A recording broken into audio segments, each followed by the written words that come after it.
Breaking news. আমি সেই মুসাফির, ব্রাহ্মণবাড়িয়া ডিস্ট্রিক্টের। আমি বুকে হাত রেখে বলতে পারি, আমি সেই মুসাফির। কখনো দুনিয়াদারির চিন্তা করি না, আমি চিন্তা করি পরকালের। ইনসাফের প্রতিবাদ করি। আজ বাংলাদেশের ইনকিলাবের নেতা যে হাদি ইনসাফের জন্য লড়াই করে তার জীবনটা বিলিয়ে দিয়ে সে শুয়ে আছে ওপারে, আর সে হাদির কথা কেউ স্মরণ করেনি।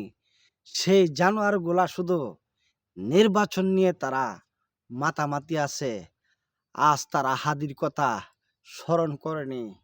কি অপরাধ করেছিল হাদি? আজ দেশের ইনসাফের জন্য লড়াই করে সে তার জীবনটা দিয়ে ওপারে শুয়ে আছে। আর সেই জামাত ইসলাম আজ হাদির সাথে প্রতারণা করলো, বেইমানি করলো। আরে বেইমানের ঘরের বেইমানা গল, তোরা কি করে হাদিকে ভুলে গেলি? হাদিকে ভুলে গিয়ে তোরা নির্বাচন নিয়ে মাতামাতি লাগছস, আর দেশের বাহিরে তোরা জালিয়াতি করে ভোট সংগ্রহ করতেছস। হাদির কথা স্মরণ করলি না। আরে কুলাঙ্গারের ঘরের কুলাঙ্গার গল, একটু যদি জালিয়াতি করতি তোরা, হাদির হত্যার তো বিচার হইতো। তোরা সেই চেষ্টা না করে তোরা নির্বাচন নিয়া পরে আসস। এ হাদি, তুমি ওপারে ভাই চলে আসো, আমি এপারে দুনিয়ার বুকে আমি একা।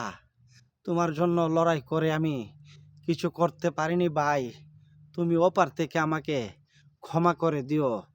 আজ তোমার প্রতি যারা বেবিচার করেছে সেই জামাত ইসলামকে যেন আল্লাহ ধ্বংস করে দেয়, এই পৃথিবীর বুকে যেন দেখতে পাই ভাই হাদি।